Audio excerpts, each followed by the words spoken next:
Welcome to the Literary Titan podcast. In every episode, we dive into a book we've just read and share our thoughts, from best-selling authors to rising literary stars. We read it. Now let's talk about it.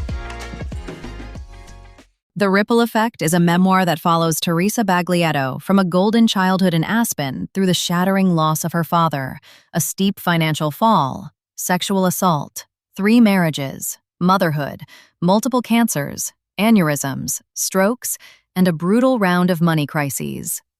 It's structured as a series of storms and partial calms, each chapter moving from vivid scenes to core lessons and reflective breakout questions that spell out what she took from each season of her life. The through line is her belief that we can meet even the worst moments with a mix of radical honesty, small practical steps, and a stubborn inner voice that says, "Not today, life." This is an emotionally stirring book, in a good way. Baglietto writes in plain, straight-talking language, and she leans on concrete details, like the feel of the swimming pool at the country club, the smell of the barn blankets, and the exact sound of the walker with tennis balls scraping along the hospital floor. Those moments pulled me in and made the medical scenes in particular feel painfully real.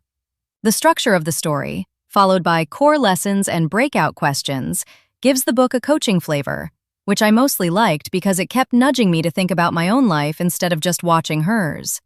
The lessons felt like a keynote talk captured on the page, but the scenes before them are so specific and emotionally charged that the summaries usually landed as earned rather than preachy. Emotionally, the book hit me hardest when it dealt with compounded trauma and how it lands on family. The way she describes rape, then silence, then the armor she builds over years, is blunt and unvarnished, and I felt my stomach drop reading it.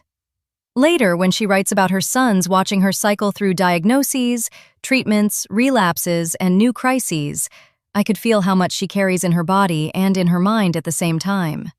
Her central idea is that resilience is not magic. It's a series of small, strategic choices.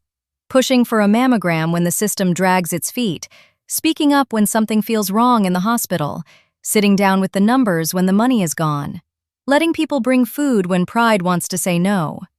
I appreciated that mix of emotion and practicality. The constant framing around strength and comeback felt relentless, leaving little room for simply being wrecked, but she does show those cracked, exhausted moments, and that kept the message from sliding into toxic positivity for me. I would recommend The Ripple Effect to readers who are living through serious illness, caregiving, grief, divorce, or financial upheaval, and to people who walk alongside them, including clinicians who want a grounded sense of what this kind of life actually feels like from the inside.